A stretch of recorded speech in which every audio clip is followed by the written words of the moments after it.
Advocate उदित महानंदिया का अभिवादन स्वीकार कीजिए। हम सब भारतवासियों और भारत में रहने वाले हर कोई सिटीजन लोकतंत्र का सरकार में जीते हैं। लोकतंत्र का मतलब ये है by the people for the people of the people. ये लोगों का द्वारा लोगों के लिए ये सरकार चलता है। किसी पार्टिकुलर विशेष कम्युनिटी या विशेष वर्ग के लिए सरकार नहीं है, शासन नहीं है। जब भारत का संविधान बन रहा था, संविधान निर्माता डॉक्टर बाबा साहेब अम्बेडकर ने संविधान में ऐसी व्यवस्था कर डाले कि संविधान में चारों ऑर्गेनाइजेशन बना डाले। चारों ऑर्गेनाइजेशन इसीलिए बनाए ताकि पावर को चेक एंड बैलेंस करे, हुक्मरान को कंट्रोल करने के लिए, तानाशाही को कंट्रोल करने के लिए, और देश में कस्पिन परिस्थिति में भी तानाशाही और डिक्टेटरशिप को दमन करने के लिए बाबा साहेब अम्बेडकर ने संविधान बनाते वक्त executive, legislative, judiciary and press media बनाए। मतलब कार्यपालिका, न्यायपालिका और व्यवस्थापिका, उसके साथ साथ प्रेस मीडिया बनाए। ये इन चारों ऑर्गेनाइजेशन इसीलिए बनाया गया कि गणतंत्र शासन को सुदृढ़ करने के लिए, गणतंत्र शासन को मजबूत करने के लिए, डेमोक्रेसी को अच्छा शासन डेमोक्रेसी में दिलाने के लिए ये चारों ऑर्गेनाइजेशन बना। लेकिन हमने देखे भारत का शासन 1947 से इंटर्न गवर्नमेंट से लेकर 2021 तक सबसे ज्यादा उस पीरियड में जब हम कैलकुलेशन करेंगे तो क्षमता का दुरुपयोग इंदिरा गांधी जी ने की थी और उन्होंने नेशनल इमरजेंसी जैसी परिस्थिति देश में लाई थी। लेकिन दो देश का इकोनॉमिक का ऊपर उतना खराब असर नहीं हुआ था। उस वक्त दिखाई देता है कुछ कुछ क्षमता का दुरुपयोग। ऐसे ही राजीव गांधी जी का पीरियड में भी क्षमता का कुछ दुरुपयोग दिखाई देता है। वर्तमान परिस्थिति में हमने बहुत बड़ा सपना भारत का लोगों को दिखाया गया 2014 में। 2014 इलेक्शन में बहुत बड़ा सपना दिखाकर बीजेपी वाले ने भारत में हुक्मरान बने और माननीय नरेंद्र मोदी जी को देश का प्रधानमंत्री बनाया गया। बहुत बड़ा उम्मीद का साथ लोग देख रहे थे देश में कुछ परिवर्तन होगा, करप्शन बंद हो जाएगा, इक्वालिटी एस्टैब्लिश होगा, भारत में इकोनॉमिक स्टेबिलिटी आएगा, पेट्रोल का महंगाई कम हो जाएगा, गैस का रेट कम हो जाएगा और भारत का करेंसी का वैल्यू बढ़ जाएगा। लेकिन ये शासन उल्टा पैर पर चलने लगा। तो आज देखते हैं हमने हमने आज देखे भारत का लोग आज देखे एग्जीक्यूटिव को रेंगते हुए। भारत का तानाशाही गवर्नमेंट का अनुकूल से काम कर रहा है, जनता का अनुकूल से नहीं, संविधान का अनुकूल से नहीं। भारत का एग्जीक्यूटिव को संविधान का अनुकूल से काम करना चाहिए था, संविधान का रूल एंड रेगुलेशन फॉलो करके काम करना चाहिए था, लोगों का हित के लिए कानून का डिस्चार्ज करना चाहिए था, कार्यपालिका को कार्य करना चाहिए था। लेकिन ये शान नहीं हो रहा है। हुक्मरान जो आदेश देता है, हुक्मरान का दिशा निर्देश पर हमारा एग्जीक्यूटिव काम कर रहा है। जुडिशियरी हमने देखे जस्टिस बोबड़े साहब का पीरियड में, हमने देखे बहुत सारे जस्टिस को, जस्टिस किसी के इशारे पर न्याय दे रहे हैं। ये पता चलता है गवर्नमेंट का अनुकूल ही न्याय डिस्चार्ज हो रहा है।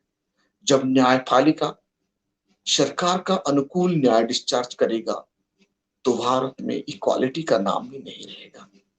भारत का संविधान का आर्टिकल 14 के तहत हमें इक्वालिटी मिलता है, लेकिन न्यायपालिका जब न्याय का द्वार पर इक्वालिटी एस्टेब्लिश नहीं होगा, सिर्फ हुक्मरान को अच्छा लगता है तो हुक्मरान के अनुकूल ही, सरकार का अनुकूल ही जब ये न्याय डिस्चार्ज करने लगेगा तो देश का डेमोक्रेसी कैसे होगा।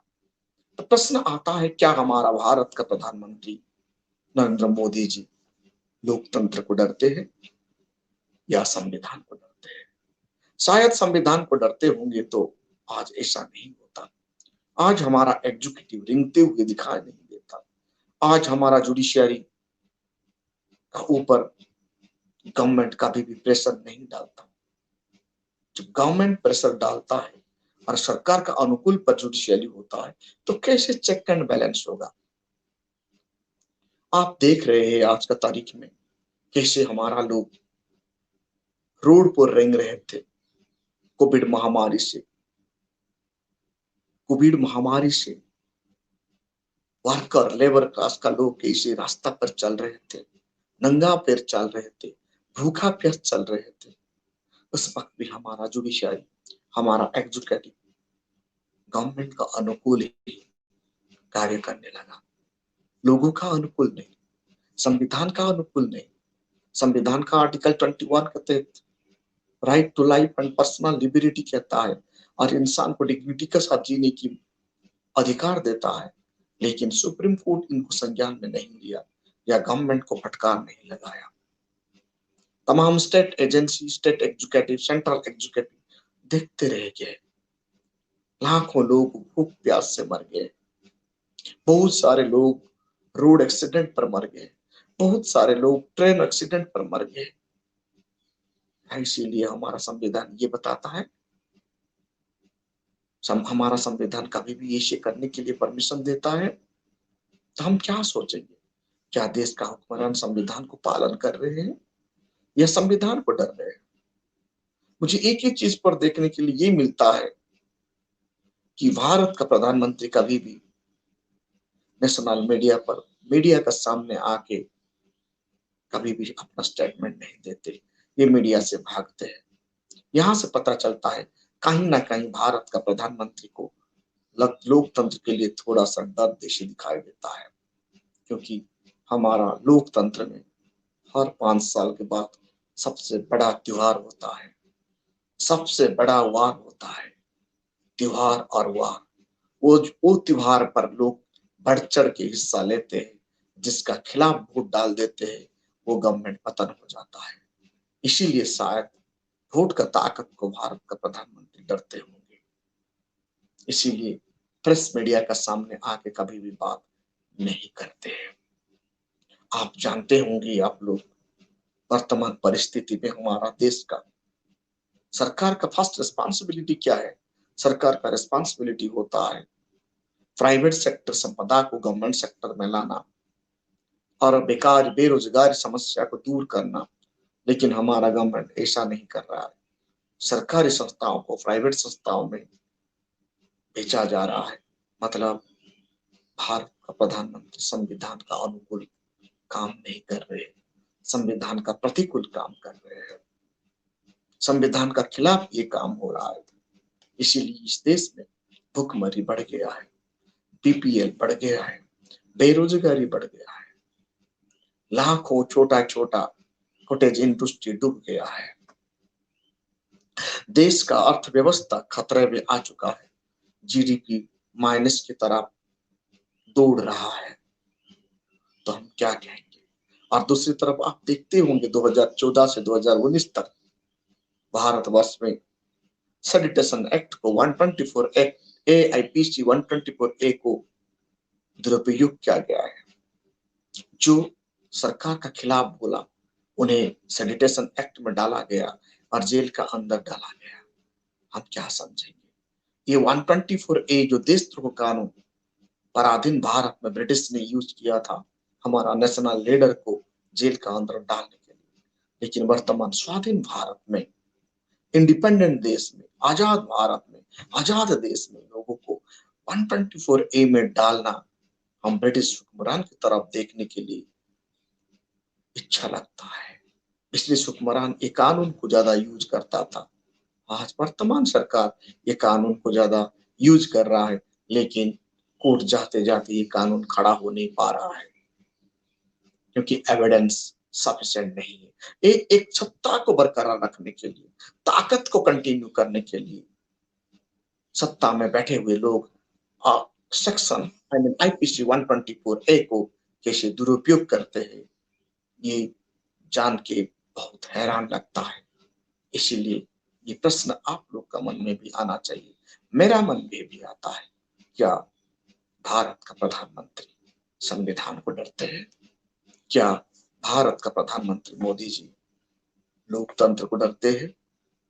ये प्रश्न का जवाब अपने आप मिल जाता है और ये प्रश्न अपने आप हर किसी का मन में आता है। साथियों, हमारा देश हमारा से नेशन आज जो परिस्थिति में गुजर रहा है, इनको बचाने के लिए, इनको सुरक्षा देने के लिए हर कोई सिटीजन डेमोक्रेटिक वे में आना होगा। हमारा आवाज को बुलंद करना होगा और सही गवर्नमेंट को चुन के संविधान को बचाना होगा। नहीं तो आने वाला कल हमारा नस्ल को दो वक्त का रोटी नहीं मिलेगा। एक या दो या तीन या चार कॉरपोरेट घराना का पास देश का कुल संपदा चला जाएगा। ऐसा भी वक्त आएगा गवर्नमेंट को गवर्नमेंट चलाने के लिए भी टैक्स नहीं मिलेगा, क्योंकि जब लोग गरीब हो जाएंगे, लोग खरीदना बंद कर देंगे। जब लोग गरीब हो जाएंगे, दो वक्त को रोटी जुगाड़ने के लिए ही लोग काम करेंगे। इसीलिए ये आने वाला कल हमारा देश के लिए बहुत बड़ा खतरे की घंटी है। इसीलिए सब सिटीजन को कॉन्शियस होना है, देश को बचाना है, संविधान को बचाना है। Thank you. ये वीडियो को ज्यादा से ज्यादा कमेंट कीजिए, लाइक कीजिए।